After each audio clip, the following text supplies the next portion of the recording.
جو کچھ بھی تم لوگوں کو دیا گیا ہے وہ محض دنیا کی چند روزہ زندگی کا سر و سامان ہے، تھوڑے دن کے لیے ہے، چند دن کے لیے ہے، اور جو کچھ اللہ کے ہاں ہے وہ بہتر بھی ہے اور پائیدار بھی۔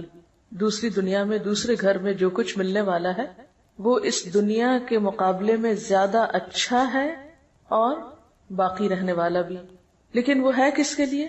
وہ ان لوگوں کے لیے ہے جو ایمان لائے ہیں اور اپنے رب پر بھروسہ کرتے ہیں، توکل کی صفت رکھتے ہیں، اور جو بڑے بڑے گناہوں اور بے حیائی کے کاموں سے پرہیز کرتے ہیں، کبیرہ گناہوں سے بچنے والے اور بے حیائی سے خاص طور پر بچنے والے، اور اگر غصہ آ جائے تو درگزر کرتے ہیں، جو اپنے رب کا حکم مانتے ہیں، نماز قائم کرتے ہیں، اپنے معاملات آپس کے مشورے سے چلاتے ہیں، ہم نے جو کچھ بھی رزق انہیں دیا ہے اس میں سے خرچ کرتے ہیں، اور جب ان پر زیادتی کی جاتی ہے تو اس کا مقابلہ کرتے ہیں، برائی کا بدلہ ویسی ہی برائی ہے، پھر جو کوئی معاف کر دے اور اصلاح کرے اس کا اجر اللہ کی ذمہ ہے، اللہ ظالموں کو پسند نہیں کرتا، اور جو لوگ ظلم ہونے کے بعد بدلہ لیں ان کو ملامت نہیں کی جا سکتی۔ ملامت کے مستحق تو وہ ہیں جو دوسروں پہ ظلم کرتے ہیں اور زمین میں ناحق زیادتیاں کرتے ہیں، ایسے لوگوں کے لیے دردناک عذاب ہے۔ البتہ جو شخص صبر سے کام لے اور درگزر کرے تو یہ بڑی ہمت کے کاموں میں سے ہے۔ اب ایک بار پھر تلاوت سنیے۔ فما اوتیتم من شیء فمتاع الحیات الدنیا، جو کچھ بھی تم کو ملا ہے۔ اب آپ سوچ سکتے ہیں کہ آپ کو کیا کچھ ملا ہوا ہے۔ اپنے جسم کے اندر آپ دیکھ سکتے ہیں کہ آپ کو کتنی نعمتیں ملی ہوئی ہیں، کتنی قوتیں ہیں آپ کے پاس۔ اپنے کھانے پینے کی اشیاء میں، رزق میں دیکھیے، اپنی پرسنل بلانگنگز دیکھیے، آپ کے گھر میں کیا کچھ ہے اس پہ نظر ڈالیے۔ تو جو کچھ بھی آپ کی پوزیشن میں ہے، جو بھی آپ کی ملکیت میں ہے، جو بھی آپ کے نام پر ہے، کوئی پراپرٹی ہے، کوئی جاگیر ہے، کوئی پلازا ہے، کوئی گھر ہے، کوئی لینڈ ہے، کچھ بھی جو آپ کے پاس ہے، یہ صرف تھوڑے دن کے لیے ہے، چند دن کے لیے۔ اس لیے ان چیزوں کو پا کر پھولنے کی اور تکبر کرنے کی تو کوئی گنجائش ہے ہی نہیں، اور اگر کسی کے پاس نہیں ہے تو اس کو رونے کی ضرورت نہیں، اس لیے کہ چند دن کے بعد یہ دونوں برابر ہو جائیں گے۔ جن کے پاس ہے ان سے لے لیا جائے گا، اور جن کے پاس نہیں ہے ان کے پاس تو ویسے ہی نہیں ہے، لہذا پانے والے اور نہ پانے والے سب ایک جیسے ہو جائیں گے۔ لیکن ضروری نہیں کہ پانے سے مراد یہاں مال و دولت ہے، زندگی جیسی نعمت ہر ایک کے پاس ہے، زندگی بھی واپس لے لی جائے گی۔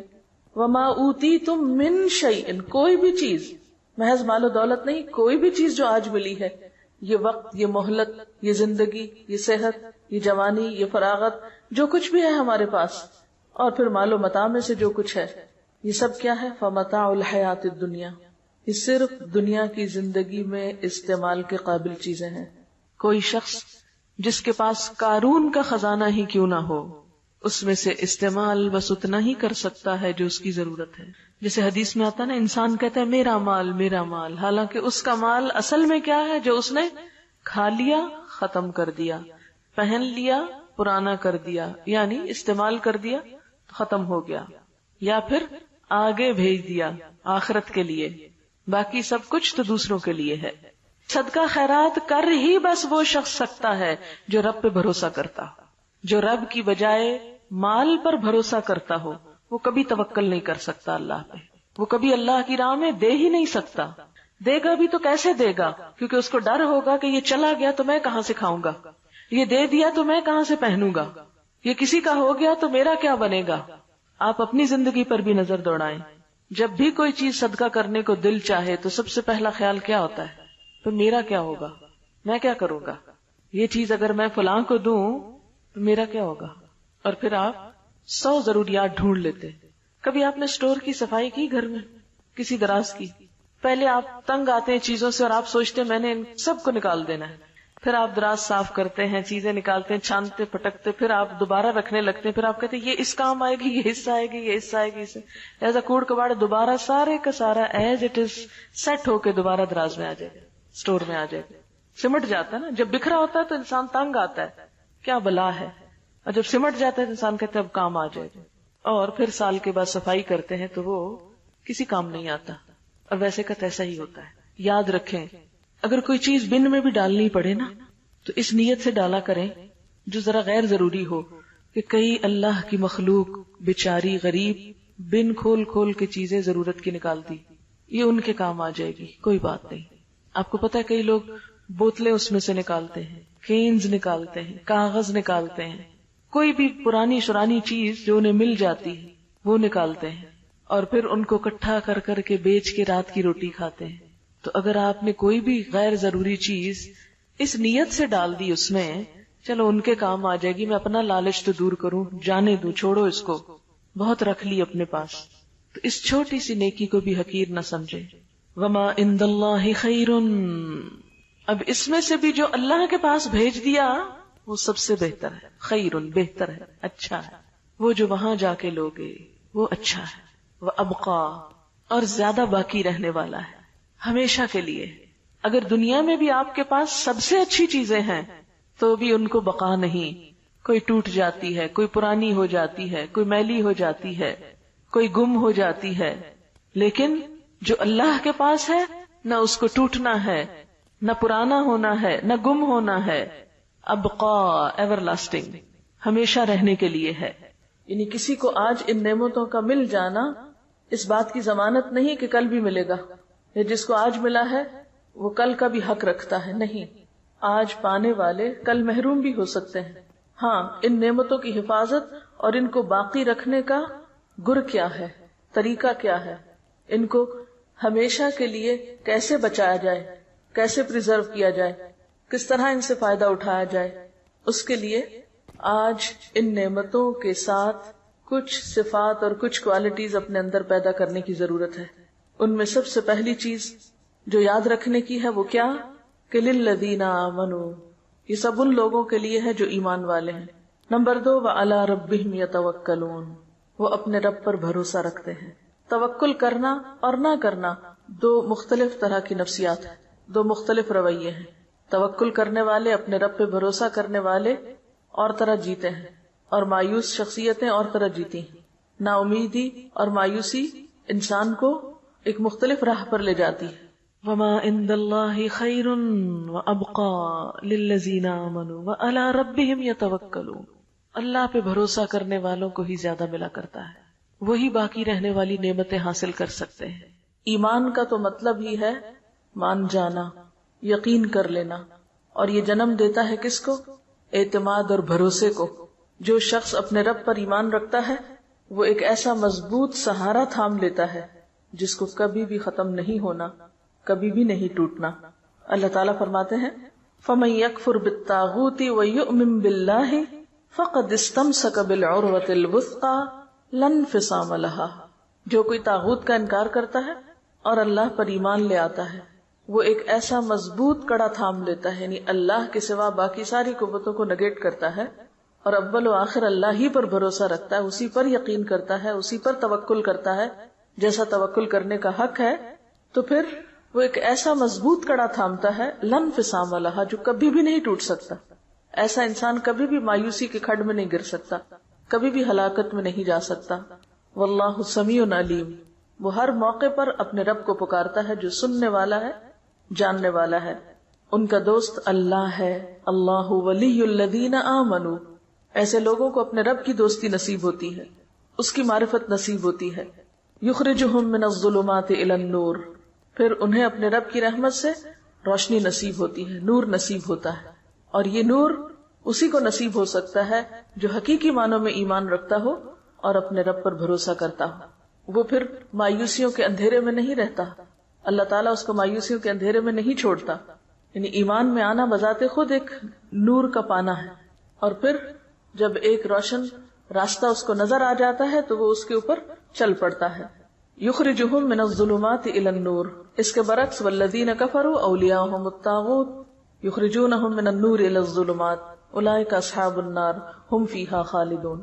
تو بات یہ ہے کہ جن کے دل ایمان سے لبریز ہوتے ہیں اور پھر اس کے نتیجے میں توکل سے معمور ہوتے ہیں، پھر ان کی زندگیوں میں مایوسی اور پریشانی اور خوف اور غم اور تمام منفی کیفیات دور ہونے لگتی ہیں، وہ ان کو گھیر نہیں سکتی. یعنی غم کا زندگی میں آنا ایک فطری سی چیز ہے، خوف کا زندگی میں آنا، غم اور خوف کو محسوس کرنا ایک بالکل فطری بات ہے. لیکن غم اور خوف کے شکنجے میں جکڑا جانا اور ان کو اپنے سر پہ مسلط کر لینا، یہ بالکل ایک دوسری کیفیت کا نام ہے۔ جو لوگ حقیقی معنوں میں ایمان رکھتے ہیں اور اپنے رب پر توکل کرتے ہیں اور اپنے رب کو رب مانتے ہیں، وہ غمگین تو ہو سکتے ہیں لیکن غم کو اپنے اوپر مسلط نہیں ہونے دیتے، کسی بھی قسم کی منفی کیفیت کا اس طرح شکار نہیں ہوتے کہ اس سے ان کی صلاحیتوں کو زنگ لگنے لگے، یا ان کے اوقات برباد ہونے لگے، یا ان کی صلاحیتیں ختم ہونے لگے، یا پھر وہ اپنی زندگی میں کوئی تعمیری اور پروڈکٹیو کام نہ کر سکے۔ یہ نہیں ہو سکتا۔ ایمان انسان کو مضبوط بناتا ہے، جرأت مند بناتا ہے اور حالات کا مقابلہ کرنا سکھاتا ہے۔ اور ان تمام آیات کی تھیم بھی یہی ہے، کیونکہ آگے جا کر آپ دیکھیں کہ جب ان پہ ظلم ہوتا ہے تو وہ بدلہ لیتے ہیں، اور ان کے اندر اتنی طاقت ہوتی ہے کہ وہ صبر بھی کر سکتے ہیں، اور اتنے وسیع دل کے مالک ہوتے ہیں کہ وہ معاف بھی کر سکتے ہیں۔ لہذا وما عند اللہ خیر وابقى للذین آمنوا وعلی ربهم یتوکلون، آخرت کا گھر توکل کرنے والوں کے لیے، کیونکہ جو شخص اللہ پہ توکل کرتا ہے وہ ایک مثبت سوچ کا مالک ہوتا ہے۔ جو شخص مثبت سوچ کا مالک ہوتا ہے اس کی زندگی تعمیری، مفید اور خیر اور بھلائی کے کاموں سے بھری ہوئی ہوتی ہے۔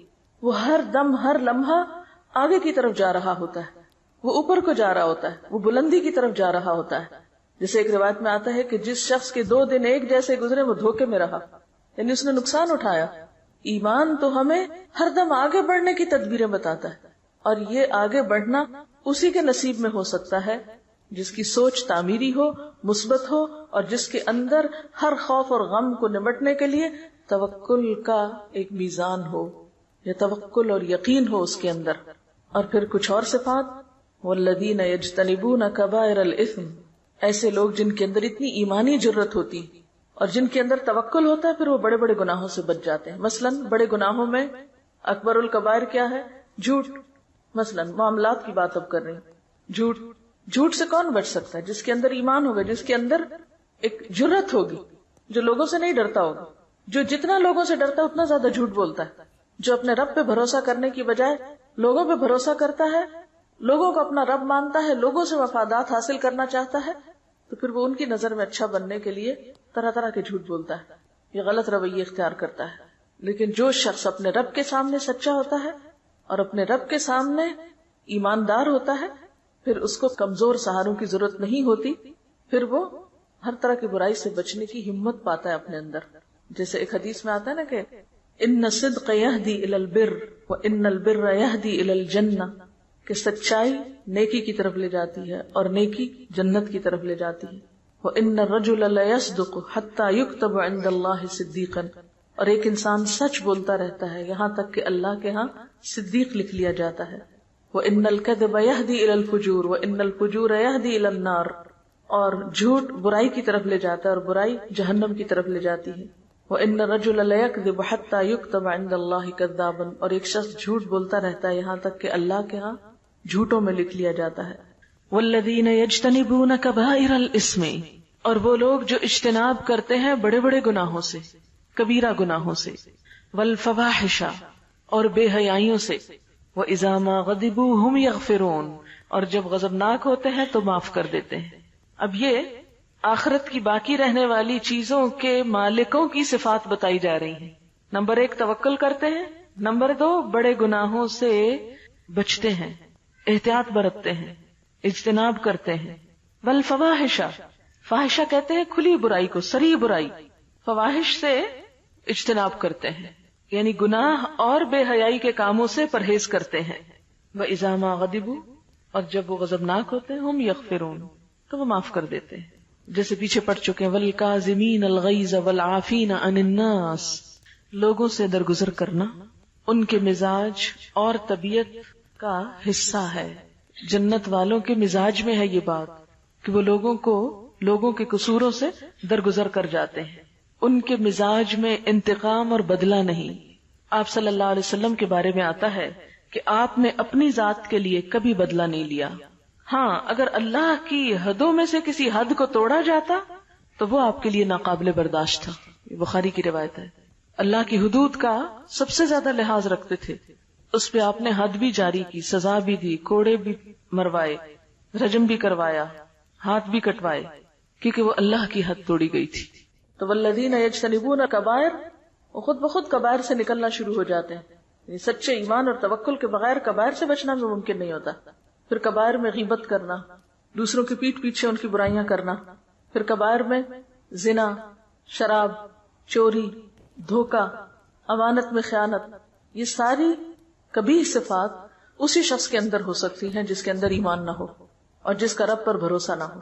جب اس کے دل سے لوگوں کا خوف نکلتا ہے تو پھر وہ صحیح رستے پر آ جاتا ہے. اور پھر خاص طور پر کبیرہ گناہوں میں والفواحش، فواحش سے بچتا ہے. فواحش کا لفظ فحش سے نکلا، کھلی برائی، اور خصوصاً بے حیائی کے کام. بے حیائی کے کاموں میں کیا چیزیں آتی؟ ایک تو یہ جھوٹ، دھوکہ، یہ سب بے حیائی کے کام ہیں. لیکن اس کے علاوہ دیکھیے گناہ کی تعریف کیا کی گئی کہ جس پر تم خوف کھاؤ کہ لوگوں کو پتہ نہ چل جائے، یعنی جس کے بارے میں تمہیں ڈر ہو کہ ہائے میرا پول نہ کھل جائے، جو کام تم لوگوں کے سامنے نہیں کر سکتے. اور اس سے بڑی برائی کیا ہے کہ تم ڈھٹائی سے برے کام کرو. یعنی عام گناہ کیا ہے؟ کبیرہ گناہوں میں بہت سے گناہ آتے ہیں جو کھلے کیے جائیں یا چھپے کیے جائیں، لیکن فواحش وہ ہیں جو کھلے عام کیے جائیں. یعنی پھر یہ کبیرہ گناہوں سے بھی ان کی شدت بڑھ جاتی ہے، یعنی انتہائی ڈھٹائی سے کیے جانے والے غلط کام جس میں انسان کی حیا نہیں رہتی. حدیث میں آتا نا اذا لم تستحی فاصنع ما شئت، جب تم میں حیا نہیں تو جو چاہے کرو. تو ایسا شخص پھر ڈٹ کے برائی کرتا ہے، کہتا ہے جو کرنا ہے کر لو، میں تو یہی کروں گا. یعنی اس کو نہ بندوں کی حیا ہے نہ اللہ کی حیا ہے، لہٰذا ایسے کام فواحش میں آتے ہیں. اثم کیا ہے؟ الاثم ما حاک فی نفسک، گناہ وہ ہے جو تمہارے دل میں کھٹکے اور تمہیں ڈر لگے کہ لوگوں کو پتہ نہ چل جائے، اس کو اثم کہتے ہیں. اور اثم کے بعد پھر فواحش آتے ہیں کہ وہ ڈر بھی نکل جائے، وہ جھجک بھی ختم ہو جائے اور کھلے عام انسان غلط کام کرنا شروع کر دے. تو جنت میں جانے والے ان دونوں طرح کے گناہوں سے بچتے ہیں، اسم سے بھی بچتے ہیں، فحش سے بھی بچتے ہیں. وَإِذَا مَا غَضِبُوا هُمْ يَغْفِرُونَ، اور اپنے جذبات پر خوب قابو رکھتے ہیں. یعنی جب کسی کے خلاف غصہ بھی آ جائے تو محض غصے کا اظہار کر کے اپنے جذبات کی تسکین نہیں کرتے، معاف کرنا بھی جانتے ہیں. غصہ دلانے والی چیزوں پر معاف کر سکتے ہیں. اور کیا صفات ہوتی ہیں ان کے اندر؟ وَالَّذِينَ اسْتَجَابُوا لِرَبِّهِمْ، اور وہ لوگ جو اپنے رب کا ہر حکم مانتے ہیں، لبیک کہتے ہیں. استجابت کیا ہوتی ہے کہ رب کے کسی بھی حکم کے بارے میں ان کے اندر کوئی کمپلیکس نہیں ہوتا، اطاعت کے راستے میں کوئی چیز رکاوٹ نہیں ہوتی. رب کی پکار پر فوراً لبیک کہتے ہیں. رب کی بات سنتے ہی کیا کرتے؟ سمعنا وأطعنا، ہم نے سنا اور ہم مان لیتے. کوئی حکم سنا، جی اللہ تعالیٰ ہم ایسا ہی کریں گے. یہ نہیں کرتے یہ کیوں ہے، یہ کیسے ہے، حجت بازی، بحث مباحثہ نہیں. سمعنا وأطعنا، کسی بھی بات کے لیے اتنا ہی کافی ہے کہ وہ اللہ کا حکم ہے. اس کی کوئی ریزن سمجھ میں آتی ہے یا نہیں، بس اتنی ریزن ہی بہت ہے کہ وہ اللہ کا حکم ہے. والذین استجابوا لربہم واقاموا الصلاۃ، اور نماز قائم کرتے ہیں. نماز کا قائم کرنا جنت میں لے جانے والے کاموں میں سے ہے. اور پھر اجتماعی معاملات میں وامرہم شورا بینہم، تنہا فیصلے نہیں کرتے بلکہ مشورے سے کام کرتے ہیں. تنہا فیصلے وہ شخص کرتا ہے جو اپنے آپ کو بڑی چیز سمجھتا، یعنی خود کو بہت عقل مند سمجھتا، لہذا اپنی مرضی پر، اپنے اون پر، اپنے خیال کے مطابق چیزوں کو جیسے بہتر پائے ویسے ہی فیصلہ کر لی، ویسے ہی کر گزرے. لیکن ایمان والوں کی صفت یہ نہیں ہوتی اور اس چیز کو اپنے خلاف نہیں سمجھتے. بعض لوگ مشورہ کرنے کو اپنی عقل یا اپنی شان کے خلاف سمجھتے ہیں کہ ہم کیوں کسی سے مشورہ کریں، کیا ہم میں عقل نہیں، ہم سمجھدار نہیں، ہم اپنی آزادی کو خود استعمال کریں، ہم جیسے جی چاہیں کام کریں. نہیں، آپ اپنی ذاتی زندگی کے بارے میں تو آزاد ہیں. مثلا آپ نمکین پسند کرتے ہیں یا میٹھا، آپ کا جو جی چاہے کھائیں، اس میں آپ کو کسی سے مشورہ کرنے کی ضرورت نہیں، الا یہ کہ آپ بیمار ہو جائے تو پھر آپ کو ضرور پوچھنا پڑے گا ڈاکٹر سے کہ مجھے کیا کھانا چاہیے اور کیا نہیں. پھر وہ آپ سے فیس بھی لے گا مشورے کی اور آپ پر پابندیاں بھی لگائے گا. لیکن اجتماعی معاملات کسی ایک شخص کی مرضی سے نہیں چلا کرتے، چاہے وہ گھر کی اجتماعیت ہو، چاہے وہ کسی ادارے کی اجتماعیت ہو. اس میں باہم مشورہ بے حد ضروری ہے اور مشورہ پھر کامیابی کا راستہ کھولتا ہے. اور مشورہ کیا ہے؟ دراصل کسی بھی کام کے بہتر پہلو کو اختیار کرنے کے لیے بہتر رائے کا انتخاب، اور دوسرے سب کو ساتھ ملا کر چلنا، یعنی ٹیم ورک کی جان یا روح ہوتا ہے، باہمی اعتماد کو ظاہر کرتا ہے. وَأَمْرُهُمْ شُورَى بَيْنَهُمْ، اور ان کے آپس کے معاملات مشورے سے طے ہوتے ہیں. یہ جنت کے وارثوں کی ایک اہم خوبی ہے. شورا کا لفظ ذکرا اور بشرا کی طرح باب مفاعلہ سے اسم مصدر ہے، یعنی اہل ایمان ہر اہم کام باہمی مشاورت سے کرتے ہیں، اپنی ہی رائے کو حرف آخر نہیں سمجھتے. خود نبی صلی اللہ علیہ وسلم کو بھی اللہ تعالیٰ نے حکم دیا کہ مسلمانوں سے مشورہ کیجیے. آل عمران 159 میں آتا ہے وَشَاوِرْهُمْ فِي الْأَمْرِ. چنانچہ آپ صلی اللہ علیہ وسلم جنگی معاملات اور دیگر اہم کاموں میں مشاورت کیا کرتے تھے. اس کا فائدہ کیا ہوتا ہے؟ اس سے ان لوگوں کی حوصلہ افزائی ہوتی ہے جن سے مشورہ کیا جاتا ہے. اور دوسرا فائدہ کیا ہوتا ہے کہ کسی کام کے اہم حصے نمایاں ہو جاتے ہیں کیونکہ ہر شخص اپنے اپنے اینگل سے دیکھ رہا ہے. مثلا اگر ہم نے اس کمرے کا حدود اربع بیان کرنا ہو تو اگر صرف میں ایکسپلین کرتی رہوں گی تو بات پوری نہیں کر سکوں گی. کیوں؟ اس لیے کہ میں صرف اپنے سامنے والی چیز کو دیکھ رہی ہوں. اگر میں آپ کو بھی شریک کر لوں گی تو آپ ان چیزوں کو دیکھ رہے ہیں جو میرے پیچھے ہیں، جو مجھے نظر نہیں آ رہی. اس طرح ایک مکمل پکچر بن جائے گی. ٹھیک ہے نا؟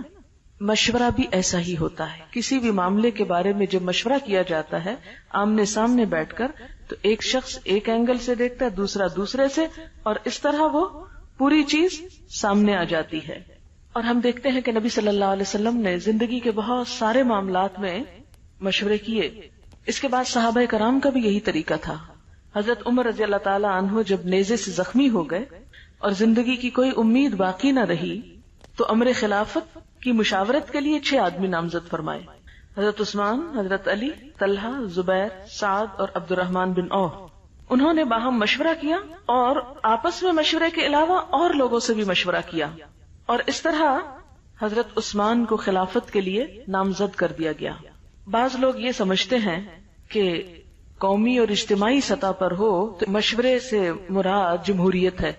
نہیں، اس لیے کہ جمہوریت میں ہر کہ و میں سے مشورہ کیا جاتا ہے، جو بھی سلیکٹ ہو کے آ جائے، خواہ وہ اس چیز کا اہل ہو یا نہ ہو. اب آپ دیکھیں کہ اس وقت دنیا میں جہاں جہاں جمہوریت ہے، پارلیمنٹ موجود ہے، وہاں پر جو ممبرز ہوتے ہیں، MNAs ہوتے ہیں، مختلف علاقوں سے آئے ہوئے، ان میں سے اکثریت ایسی ہوتی ہے جو امور مملکت کو، دنیا کے حالات کو کچھ بھی نہیں جانتے ہوتے. کسی کام کو کیسے چلانا ہے، کیسے کرنا ہے، ان کے پاس کوئی تجربہ نہیں ہوتا. ان کا سب سے بڑا کریڈٹ یہ ہے کہ وہ لوگوں کے پسندیدہ شخصیتیں، لوگوں نے انہوں نے بھیج دیا ہے. وہ آگے جا کے کیا کرتے ہیں، کیا نہیں کرتے، کچھ خبر نہیں. کئی ایک لوگ تو پڑھنا لکھنا بھی نہیں جانتے. کئی ایک لوگ دنیا کی تو کیا اپنے آپ کی خبر نہیں رکھتے. اس لیے وہ جو نظام پھر چلاتے ہیں وہ آپ کے سامنے ہے. اگر آپ نے ایک بلڈنگ بنانی ہے تو مشورہ ٹانگے والے سے کریں گے، فلمی اداکار سے کریں گے، کیونکہ یہاں تو کھلاڑی بھی آ رہا ہے، اداکار بھی آ رہا ہے، ٹانگے والا بھی آ رہا ہے، کاشتکار بھی آ رہا ہے، اسمبلی کا ممبر بن کے مشورے دینے لگے ہیں یہ لوگ حکومت چلانے کو. تو بلڈنگ بنانے کے لیے تو آپ کو مشورہ کرنا ہے کس سے؟ آرکیٹیکٹ سے، انجینئر سے، متعلقہ افراد سے. اور ملک چلانے کے لیے مشورہ کر رہے ہیں آپ ان حضرات سے. خیر، میرا فیلڈ نہیں ہے سیاست، اس لیے زیادہ بات نہیں کروں گی. جو فیلڈ نہ ہو اس پر زیادہ نہیں بولنا چاہیے. بہرحال وَأَمْرُهُمْ شُورَى بَيْنَهُمْ، مشورے کا جب اللہ نے حکم دیا، اور یہ دیکھیں ان صفات میں سے ہے جو جنت میں لے جانے والی ہیں. اس کو معمولی صفت نہ سمجھے، یہاں پر معمولی چیز نہ لیں اس کو کہ ٹھیک ہے دل چاہے گا مشورہ کریں گے، نہیں تو نہیں صحیح. نہیں، آپ کو کرنا ہے اگر آپ جنت میں جانا چاہتے ہیں. اب آپ دیکھیں کہ مشورہ جہاں کرنا ضروری ہے وہاں ہر معاملے اور ہر چیز میں بھی نہیں کرنا ہوتا. مثلا میں کھانا کھاؤں کہ نہ، اب اس پر مشورے کی نہیں ضرورت. نماز پڑھوں یا نہ، اگر آپ اکثریت کہہ دیں گے مجھے نماز پڑھنی چاہیے تو میں پڑھ لوں گی. اگر آپ کہ نہیں آپ کو کوئی بات نہیں، آج آپ نہ پڑھیں، تو میں کو نہیں، میں نہیں پڑھ رہی، سب نے مجھے مشورہ دیا تھا نماز نہ پڑھنا، تو اللہ تعالیٰ آپ نے کہا تھا مشورہ کرنا. تو ایسے معاملات میں مشورہ نہیں ہے. مشورہ ایسے معاملات میں ہے کہ جس کا تعلق اجتماعیت سے ہے، زیادہ لوگوں کے مفاد سے ہے، 2 یا 2 سے زائد لوگوں کے مفاد میں جو چیز ہے. اور پھر اس میں کوئی بھی شخص اگر اجتماعی فائدوں کو یا اجتماعی کام کو صرف اپنی منمانی اور ون وے ٹریفک کے طریقے سے کسی گاڑی کو دھکیلنا چاہے تو ہو سکتا ہے وہ منزل تک نہ پہنچائے. اور پھر آپ دیکھیں کہ جو شخص اجتماعی معاملات میں صرف اپنی مرضی کرتا ہے وہ سب کی ذمہ داری اپنے اوپر لیتا ہے. اگر کام غلط ہو گیا تو اس کا مطلب کیا ہے کہ قصوروار وہی ہے. جب مشورے سے ہوا تو اس ذمہ داری کو سب نے بانٹ لیا، تو یہ ایک فائدہ ہو جاتا ہے مشورے کا. اور پھر اسی طرح مشورہ اس لیے بھی مفید ہے کہ جو معاملہ سب سے متعلق ہے اس میں سب کو باخبر بھی رکھا جائے، سب کو پتا ہو کہ ان کے بارے میں کیا ہو رہا ہے. پھر اسی طرح یہ ہے کہ اجتماعی معاملات کو چلانے کے لیے جس شخص پر ذمہ داری ڈالی جائے وہ بھی مشورے سے ہو، تاکہ لوگوں کی پسند کے مطابق، یعنی اللہ کی پسند تو بہرحال اوپر ہے، عام روزمرہ مثلاً چھوٹی چھوٹی چیزوں میں جو ذمہ داری دی جاتی ہے انتظامی امور میں، تو اس میں اہلیت کے ساتھ لوگوں کی رائے لینے میں، مشورہ کرنے میں کہ کس شخص کو کس چیز پر متعین کیا جائے، نقصان کی بات نہیں. پھر ایسے لوگ مشورہ دیں جو اہل ہوں. پھر اپنے ضمیر اور ایمان کے مطابق کسی لالچ کے یا کسی خوف کے دباؤ میں نہ مشورہ دیں. وَأَمْرُهُمْ شُورَى بَيْنَهُمْ وَمِمَّا رَزَقْنَاهُمْ يُنْفِقُونَ، اور اس میں سے جو ہم نے ان کو رزق دیا وہ خرچ کرتے ہیں. رزق کا خرچ کرنا کچھ تو اس میں فرائض کی ادائیگی میں سے ہے جیسے زکوٰۃ وغیرہ، کچھ صدقات ہیں جو انسان اپنے دل کی خوشی سے کرتا ہے، اور اس میں لن تنالوا البر حتى تنفقوا مما تحبون، اپنی پسندیدہ ترین چیزوں میں سے خرچ کرنا. اور پھر خاص طور پر اپنی غلطیوں کے کفارے کے لیے، گناہوں کے ازالے کے لیے، مصیبتوں کو ٹالنے کے لیے، کیونکہ ہر گناہ مصیبت کا سبب ہوتا ہے. تو جب ان کو احساس ہوتا ہے کہ انہوں نے کوئی بھی کام غلط کیا ہے تو اس موقع پر بھی وہ صدقہ کرتے ہیں. یعنی صدقہ مومن کی عادات میں سے ہونا چاہیے، یعنی ہر روز کچھ نہ کچھ صدقہ کرنا چاہیے. اگر مال میں سے کچھ بھی نہیں پاتے، حالانکہ ایسا نہیں ہے کہ کچھ بھی نہیں پاتے، اگر آپ کے پاس 2 لقمے ہیں کھانے کو تو آپ ایک یا آدھا کسی اور کو بھی دے سکتے ہیں. جیسے نبی صلی اللہ علیہ وسلم فرمایا کہ آگ سے بچنے کی فکر کرو، خاک کھجور کا آدھا ٹکڑا ہی کیوں نہ. پوری کھجور نہیں خرچ کر سکتے تو آدھی سے. اب ہم میں سے کتنے ہی لوگ ہیں جو مثلاً کلو بھر 2 کلو بھر کھجوریں خرید کے اپنے گھر رکھ سکتے ہیں، اور جب گھر سے نکلے تو اپنی جیب میں تھوڑی سی لے چلے، راستے میں جو بھی نظر آئے اس کو آفر کرتے چلے جائیں. آسان طریقہ ہے صدقہ کرنے کا. لیکن عموماً ہم اس طرف توجہ نہیں کرتے کہ ہر روز صدقہ کرنا چاہیے. یہ چھوٹی سے چھوٹی چیز بھی صدقہ کی جا سکتی، کیونکہ ہم کوتاہیاں روز کرتے ہیں، ہم غلطیاں روز کرتے ہیں، لہذا ہمیں روزانہ صدقہ کرنے کی ضرورت ہے. تو وَمِمَّا رَزَقْنَاهُمْ يُنْفِقُونَ، جو رزق ہم نے ان کو دیا اس کو اکٹھا کر کے نہیں رکھتے رہتے، صرف اپنی ذات کے لیے نہیں کرتے، اس میں سے وہ نکالتے رہتے. یہ ان کی عادت ثانیہ ہوتی، مسلسل وہ اس کے بارے میں سوچتے رہتے ہیں. کیونکہ بہت سے ڈپریشن، بہت سے دل کے بوجھ اور بہت سے غم کا علاج صدقہ ہے. نہ صرف یہ کہ پچھلے بوجھ دھونے اور ہٹانے کا ذریعہ ہے، بلکہ آئندہ کی مصیبتوں اور بلاؤں سے بچنے کا بھی ذریعہ ہے. کہ صدقہ جو ہے بلائیں اس سے آگے نہیں بڑھ سکتی. آپ صدقہ کرتے ہیں اور بلا کو وہ پیچھے دھکیل دیتا ہے. تو ہم میں سے ہر ایک کے پاس کچھ نہ کچھ ضرور ہوتا ہے جسے ہم دوسروں پر خرچ کر سکتے ہیں. لیکن اگر کچھ بھی نہیں، بالکل ہی مفلوق الحال ہے، تو پھر ایک مسکراہٹ یا ایک اچھی بات یا علم کا شیئر کرنا یا کسی کو رستہ دکھانا یا کسی کی بھلائی کا کوئی بھی کام، اس میں آپ شریک ہو سکتے ہیں.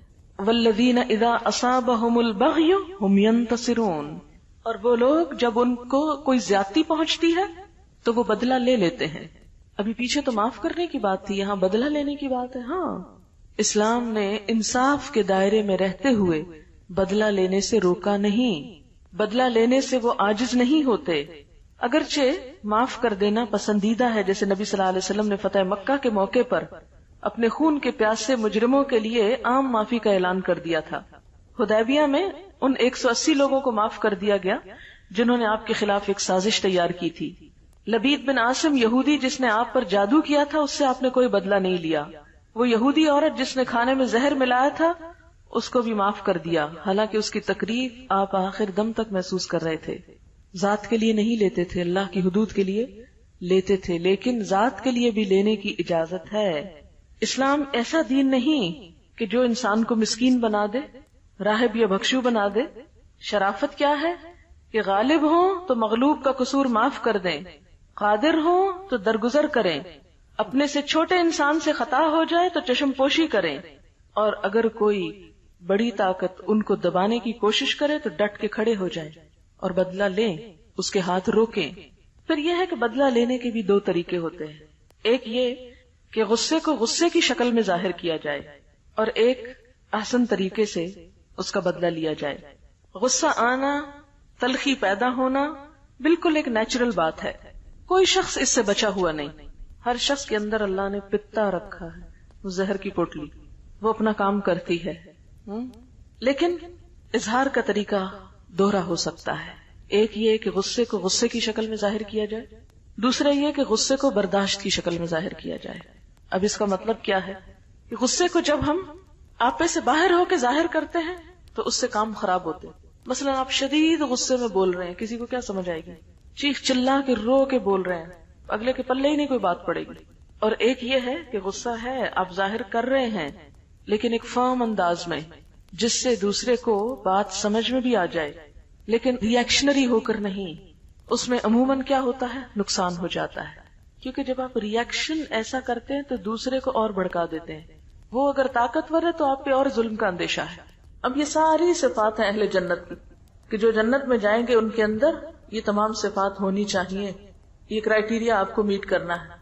مثلاً آپ کسی دوسرے ملک میں جا کر رہنا چاہتے ہیں, امیگریشن چاہتے ہیں, تو اس کے لیے آپ کو ایک سرٹن کرائیٹیریا میٹ کرنا پڑتا ہے. آپ کو کچھ ضروری چیزیں فراہم کرنی پڑتی. تو جنت کی امیگریشن کے لیے بھی, یہاں سے وہاں جانے کے لیے بھی آپ کے اندر ایک مخصوص کردار کا ہونا بے حد ضروری ہے. وہاں کے ویزا کے لیے بھی کچھ ضروری شرائط اور ریکوائرمنٹس ہیں. اگر آپ وہ پورا نہیں کرتے تو اندر جانے کے مستحق نہیں. اور ان میں سے یہ تمام چیزیں, جن میں سے ایک اہم چیز والذین اذا اصابہم البغی ہم ینتصرون, کہ جب ان کے ساتھ کوئی زیادتی کرتا ہے تو بدلہ لیتے ہیں. عام حالات میں ہمیں کیا کہا گیا ہے کہ درگزر کرو, معاف کر دو. لیکن جہاں انسان یہ دیکھے کہ محض معاف کرنے سے دوسرے کی اصلاح نہیں ہو سکتی, تو وہاں ایک حد کے اندر رہتے ہوئے وہ بدلہ لے سکتا ہے. لیکن کس طرح؟ وَجَزَاءُ سَيِّئَةٍ سَيِّئَةٌ مِثْلُهَا, برائی کا بدلہ اگر برائی سے دینا ہے تو اتنی ہی برائی کی اجازت ہے جتنی تم پر کی گئی, صرف اسی دائرے کے اندر. کیونکہ اگر تم نے ایک کے بدلے میں 2 گنا سزا دی کسی کو تو پھر کیا ہوگا؟ زیادتی ہو جائے گی, وہ مظلوم ہو جائے گا اور تم ظالم ٹھہرو گے. لیکن اس کے ساتھ ساتھ پھر مزید کیا سکھا دیا کہ اگرچہ بدلہ لینے کا حق ہے, کیونکہ اسلام انصاف کا دین ہے, اس میں عدل ایک بہت اہم صفت ہے, لیکن اس کے باوجود افضل اور پسندیدہ کیا ہے؟ فمن عفا, جو کوئی معاف کر دے, واصلح, اور اصلاح کر لے اپنی تعلقات کی, فاجرہ علی اللہ, تو اس نے اپنا اجر اللہ کے ہاں محفوظ کر دیا, وہاں جا کر اس کو مل جائے گا, ضائع نہیں جائے گا. انہ لا یحب الظالمین, وہ ظالموں سے محبت نہیں رکھتا. ظالم کون ہے؟ جو برائی کا بدلہ اتنی برائی سے دینے کی بجائے دگنی یا چگنی یا اس سے زیادہ میں دے. وَلَمَنِ انْتَصَرَ بَعْدَ ظُلْمِهِ فَأُولَئِكَ مَا عَلَيْهِمْ مِنْ سَبِيلٍ, لیکن اگر کوئی معاف نہیں کرنا چاہتا, درگزر نہیں کرنا چاہتا, بدلہ ہی لینا چاہتا ہے, تو بدلہ لینے والے کو برا بھلا نہیں کہا جائے گا. یعنی بعض اوقات ایسا ہوتا ہے نا کہ جب کسی کی زیادتی کا جواب دیا جائے یا ظالم کا ہاتھ پکڑا جائے تو عموماً لوگ مظلوم کو چھوڑ کر ظالم کے ساتھ ہو جاتے ہیں کہ نہیں, چھوڑ دینا چاہیے تھا, بدلہ نہیں لینا چاہیے تھا. بعض اوقات ایسا ہوتا ہے نا کہ اگر ایک شخص نے اس نے قتل کیا, اب اس کی سزا کیا ہے؟ قتل. قتل کا بدلہ قتل ہے. اب اگر کوئی انصاف کی خاطر, بدلے کی خاطر اس شخص کو کیفر کردار تک پہنچاتا ہے اور اس شخص کو پھانسی ہو جاتی ہے یا وٹ ایور جو بھی طریقہ ہے بدلے کا, تو عموماً پھر عامت الناس کا رجحان کیا ہوتا ہے کہ نہیں, اس شخص نے توبہ کر لی تھی, معافی مانگ لی تھی, تو اب اس کو سزا نہیں ملنی چاہیے. نہیں, یہ حق اللہ نے کس کو دیا ہے؟ مقتول کے وارثوں کو دیا ہے. وہ چاہے تو معاف کر دے, چاہے تو بدلہ لے. جو بدلہ لے گا اس کو کوئی برا نہیں کہے گا. فَأُولَئِكَ مَا عَلَيْهِمْ مِنْ سَبِيلٍ, ایسے لوگوں کو ملامت نہ کی جائے گی. بدلہ لینے والے کو آپ برا بھلا نہیں کہہ سکتے, لیکن اس وقت تک جب کہ وہ اتنا ہی لے جتنی اس پر زیادتی ہوئی, آگے نہ بڑھے. ہاں آگے بڑھے تو پھر وہ ظالم ہوگا. انما السبیل علی الذین یظلمون الناس, ملامت تو ان پر ہے جو لوگوں پہ ظلم ڈھاتے ہیں. وَيَبْغُونَ فِي الْأَرْضِ بِغَيْرِ الْحَقِّ, اور زمین میں ناحق زیادتیاں کرتے ہیں. اولئک لہم عذاب علیم, ایسے لوگوں کے لیے دردناک عذاب ہے. یعنی دنیا میں بھی ان کو سزا دی جا سکتی ہے, اور اگر دنیا میں وہ بچ جائیں, پکڑے نہ جائیں, تو آخرت میں وہ اللہ کی سزا سے بچ نہیں سکتے. اولئک لہم عذاب علیم, وہاں وہ دردناک سزا پائیں گے. اور خلاصہ کیا ہے اس سارے معاملے کا؟ وَلَمَنْ صَبَرَ, ابتدائے گفتگو میں ایمان کی بات تھی, توکل کی بات تھی, اور انتہائی گفتگو میں صبر. وَلَمَنْ صَبَرَ وَغَفَرَ, اور جو کوئی صبر کرے اور معاف کر دے, دوسروں سے درگزر کرے, تو إِنَّ ذَلِكَ لَمِنْ عَزْمِ الْأُمُورِ, یہ بڑی ہمت کے کاموں میں سے ہے. اور یہ ہمت کس کے اندر آتی ہے؟ جس کے اندر ایمان کی پختگی ہو, کردار کی پختگی ہو, اخلاق کی بلندی ہو, جو اپنے رب پر بھروسہ کرنا جانتے ہوں. یہاں ایک بات یاد رکھیے کہ غصے پر قابو پانے کی بات تو ہے ہی، لیکن جو چیز کہی جا رہی ہے وہ یہ کہ غصے کے باوجود معاف کر سکتے ہیں، یعنی غصہ ہے تو پھر بھی معاف کر دیتے ہیں۔ یہاں توکل کی صفت جو ہے وہ ساری خوبیوں کا اور ان آگے کے سارے کاموں کے لیے ایک بنیاد نظر آتی ہے، یعنی توکل کے بغیر آپ باقی کام نہیں کر سکتے، کیونکہ انسان کو کیا چیز اللہ کی اطاعت سے روکتی ہے؟ دنیا کی محبت، دنیا کا مفاد، کسی چیز کا خوف، کسی چیز کی طلب۔ تو جب آپ کے اندر توکل آ جاتا ہے تو پھر آپ دنیا سے بے نیاز ہونے لگتے ہیں۔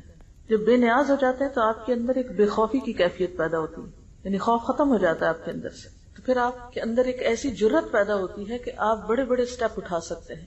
یہ ساری باتیں جو ہیں عزم الامور میں سے ہیں، بڑی ہمت کے کاموں میں سے ہیں۔ یہ ہمت کس کے اندر آتی ہے؟ جس کا اپنے رب پر بھروسہ ہو، جس نے اپنے رب کو پا لیا ہو۔ اصل بات یہی ہے کہ بنیادی کردار نہیں ہے ہمارے اندر۔ ایک بڑے سیناریو میں جب ہم چیزوں کو دیکھتے ہیں تو وہ سمٹ کے پھر چھوٹے میں آ جاتا ہے۔ ذات اور فرد کی اصلاح سے امت کی اصلاح ہو سکتی۔ یہ کام طویل ضرور ہے لیکن اس کے بغیر گزارا نہیں، کیونکہ جب تک بنیادیں مضبوط نہ ہوں۔ آپ دیکھیے کہ جیسے شورا ہی کی بات آپ نے کی، ہم سب اپنی اپنی زندگیوں میں غور کریں، ہمارے گھریلو معاملات کتنے فیصد باہم مشورے سے طے ہوتے ہیں؟ ہمارا کلچر کیا بتاتا ہے؟ جب مثلاً عموماً گھروں میں کوئی بڑا ایشو آتا ہے، کوئی شادی بیاہ کا معاملہ ہے یا کوئی پراپرٹی کی لین دین ہے یا کچھ بیچنا ہے ایون، تو کیا بعض اوقات صرف چند افراد اپنے مفادات کو سامنے رکھ کے فیصلہ نہیں کر لیتے؟ کیا وہ ان متعلقہ افراد کو شریک مشورہ کرتے ہیں کہ جو اس معاملے سے متعلق ہوتے ہیں یا ہوا بھی نہیں لگنے دیتے؟ اسی طرح اداروں میں آپ دیکھ لیجئے، لوکل سطح کی گورنمنٹ کے اداروں میں دیکھ لیجئے، پھر ایک حکومت کے اندر دیکھ لیجئے، پھر اس سے آگے بڑھ کر جو امت مسلمہ مختلف حکومتیں ہیں ان کا آپس میں ایک دوسرے پر اعتماد اور آپس میں ایک دوسرے کے ساتھ کیا تعلق ہے۔ تو جب تک ہمارے اندر یہ بنیادی اخلاق نہیں پایا جاتا اس وقت تک اللہ کی مدد آ نہیں سکتی، اور اس کی ابتدا ہم میں سے ہر ایک کو اپنی ذات سے کرنا ہے اور پھر اس کا شعور عام کرنا ہے اور دوسروں کے اندر بھی بیدار کرنا ہے۔ آپ دیکھیے کہ ایمان کے فوراً بعد توکل کا جو ذکر ہوا ہے یہ تمام چیزوں کے اندر آپ کو نظر آئے گا۔ مثلاً بڑے گناہوں سے بچنے کے لیے بھی توکل چاہیے۔ آپ جھوٹ بول کر، دھوکہ دے کر بہت کچھ نفع کما سکتے ہیں اپنی تجارت میں، لیکن آپ اپنے اصولوں پہ قائم رہتے ہیں، آپ دھوکہ اور فریب سے بچتے ہیں، کیا چیز آپ کو بچائے گی؟ توکل کہ نہیں، جس رب نے رزق دینا وہ دے گا، جھوٹ اور فریب کے ذریعے میں اپنی آمدنی نہیں بڑھا سکتا۔ اسی طرح باقی گناہوں سے بچنا، فواحش سے بچنا، پھر اسی طرح یہ جتنی بھی اگلی صفات ہے، حتیٰ کہ نماز کے اندر بھی آپ دیکھیے، بعض اوقات ہم نماز کیوں مختصر کر دیتے ہیں، یہ کیوں جلدی پڑھتے ہیں کہ ہمیں کوئی اور فائدہ یاد آ رہا ہوتا ہے کہ وہ فلاں کام ہمارا چھٹ جائے گا، فلاں کام رہ جائے گا تو میں جلدی سے فلاں نفع کو حاصل کر لوں۔ ہمارے اندر ٹھہراؤ آ ہی نہیں سکتا، حکمت اور وزڈم آ ہی نہیں سکتی جب تک کہ توکل کی صفت ہمارے اندر نہیں۔ اور توکل کیا ہے کہ جب تک اللہ نہ چاہے کوئی فائدہ نہیں پہنچا سکتا اور جب تک وہ نہ چاہے کوئی نقصان نہیں دے سکتا۔ ایک حدیث میں پڑھ رہی تھی اور اس میں توکل کا مفہوم بہت اچھی طرح سمجھ میں آتا ہے۔ قال رسول اللہ صلی اللہ علیہ وسلم لابن عباس، رسول اللہ صلی اللہ علیہ وسلم نے ابن عباس سے کہا، یا غلام، اے بچے، انی اعلمک کلمات، میں تمہیں چند باتیں سکھاتا ہوں۔ اب آپ یہ بھی دیکھ لیجئے کہ آپ صلی اللہ علیہ وسلم کی تعلیم صرف بزرگوں کے لیے نہیں تھی، ٹین ایجرز کے لیے بھی تھی۔ غلام جو ہے ٹین ایجر کو کہتے ہیں، ان کو بھی آپ نے تعلیم دی اور ان کو بھی براہ راست سکھایا۔ اور آپ دیکھیے کہ ایک غلام جو ہے، غلام سے مراد یہاں یعنی 13-14 سال کا بچہ ہے، تو اس کو آپ دیکھیے کہ کتنی زبردست بات سکھا رہے ہیں، اور اس ایج میں سکھا رہے ہیں کیونکہ یہی وہ ایج ہوتی ہے کہ جس میں توکل نام کی اور اعتماد اور یکسوئی نام کی کوئی چیز نہیں ہوتی۔ انسان بہت ہی ایک ایسے لاؤبالی پن سے گزر رہا ہوتا ہے کہ جس میں اس کے لیے زندگی توکل اور ٹھہر کے چلنے اور سوچ سمجھ کے کام کرنے کا نام نہیں ہوتی۔ بہرحال کہتے ہیں احفظ اللہ یحفظ کا، آپ صلی اللہ علیہ وسلم نے فرمایا کہ تم اللہ تعالیٰ کو یاد رکھو، وہ تمہاری حفاظت کرے گا۔ احفظ اللہ تجدہ تجاہک، اللہ کو یاد رکھو تم اسے اپنے سامنے پاؤ گے۔ اذا سألت فاسأل اللہ، جب تم سوال کرو تو اللہ سے کرو، جب مانگو تو اللہ سے مانگو۔ وَإِذَا اسْتَعَنْتَ فَاسْتَعِنْ بِاللَّهِ، اور جب مدد طلب کرو تو اللہ ہی سے مدد مانگو۔ وَعَلَمْ، اور یاد رکھو، أَنَّ الْأُمَّةَ لَوْ اجْتَمَعَتْ، اگر سارے لوگ اس بات پہ اکٹھے ہو جائیں، عَلَىٰ أَن يَنْفَعُوكَ بِشَيْءٍ، کہ تمہیں کسی چیز میں کوئی فائدہ پہنچا سکے، لَمْ يَنْفَعُوكَ إِلَّا بِشَيْءٍ قَدْ كَتَبَ اللَّهُ لَكَ، مگر اتنا ہی فائدہ دے سکتے ہیں جتنا اللہ نے تمہارے حصے میں لکھ دیا، اس سے آگے کوئی نہیں فائدہ دے سکتا۔ وَإِنِ اجْتَمَعُوا عَلَىٰ أَن يَضُرُّوكَ بِشَيْءٍ، اور اگر وہ سارے اکٹھے ہو جائیں کہ تمہیں کوئی نقصان دے دیں، لَمْ يَضُرُّوكَ إِلَّا بِشَيْءٍ قَدْ كَتَبَهُ اللَّهُ عَلَيْكَ، تو وہ تمہیں ہرگز بھی نقصان نہیں دے سکتے مگر وہی جو اللہ نے تمہارے لیے لکھ دیا ہو۔ رفعت الاقلام، قلم اٹھا لیے گئے، وجفت الصحف، صحیفے خشک ہو گئے۔ نہیں لکھنے کے بعد سیاہی جب خشک ہو جاتی ہے تو تحریر ثبت ہو جاتی ہے، پھر آپ اس کو مٹا نہیں سکتے، اس کو سمجھ نہیں کر سکتے۔ تو یہ ساری حدیث ہمیں کیا سکھاتی؟ توکل سکھاتی۔ اس سے پہلے ہر دم اللہ کا احساس اور اس کی معرفت، اس کا ذکر، اس کی یاد، یعنی ذکر یہاں کسی لفظی معنوں میں نہیں، اذکر اللہ نہیں کہا گیا، اللہ کی حفاظت کرو لفظی معنی، یعنی اللہ تعالیٰ کا جو وجود ہے اس کا لحاظ رکھو، پاس رکھو، اسے اپنے سامنے پاؤ، یعنی اس کو محسوس کرو، اور پھر اللہ سے مانگو، اس سے مدد طلب کرو، اور لوگوں سے بے نیاز ہو جاؤ۔ لوگ تمہیں سارے مل کے بھی کوئی فائدہ نہیں دے سکتے، اور سب مل کے کوئی نقصان نہیں دے سکتے۔ جتنا زیادہ اس بات پر یقین ہوتا ہے اتنا ہی زیادہ انسان پھر اپنے اصولوں پہ قائم رہتا ہے، ورنہ اپنے ہر اصول کو لوگوں کی مرضی کے مطابق تبدیل کرتا چلا جاتا ہے، نہ پھر گناہوں سے بچ سکتا ہے، اور نہ ہی معاف کر سکتا ہے، اور نہ ہی باقی صفات اس کے اندر آ سکتی ہیں جیسے صدقہ خیرات وغیرہ کی۔ اوور آل ہماری ساری زندگی لوگوں کے گرد گھومتی ہے، ہم پیپل سینٹرڈ لوگ ہیں، ہمارا مرکز و محور لوگ ہیں، یا اپنی ذات ہوتی ہے یا پھر لوگ ہوتے ہیں، اوپر نہیں اٹھتے اس سے۔ اور جب تک علی ربہم یتوکلون کی صفت نہیں آتی آپ کچھ بھی نہیں کر سکتے۔ جب ہم اللہ پہ بھروسہ نہیں کرتے تو یقیناً ہمیں کسی اور پہ بھروسہ کرنا پڑتا ہے، اور وہ سب کمزور سہارے ہیں جو خود بھی گرتے ہیں اور ہم بھی ان کے پیچھے گرتے ہیں۔ کسی نے لکھا ہے کہ عام زندگی میں کانفیڈنٹ اسے کہا جاتا ہے جسے اپنے اوپر بھروسہ ہوتا ہے اور نڈر ہو کر کوئی بھی غلط کام کر سکتا ہے، مگر اللہ کے ہاں کانفیڈنٹ وہ ہے جسے اللہ پر توکل ہو۔ جو نڈر ہو کر کوئی بھی غلط کام کر لیتا ہے وہ تو پھر فواحش کا شکار ہو جاتا ہے۔ سبحانک اللہم و بحمدک، نشہد ان لا الہ الا انت، نستغفرک و نتوب الیک۔ والسلام علیکم و رحمۃ اللہ وبرکاتہ۔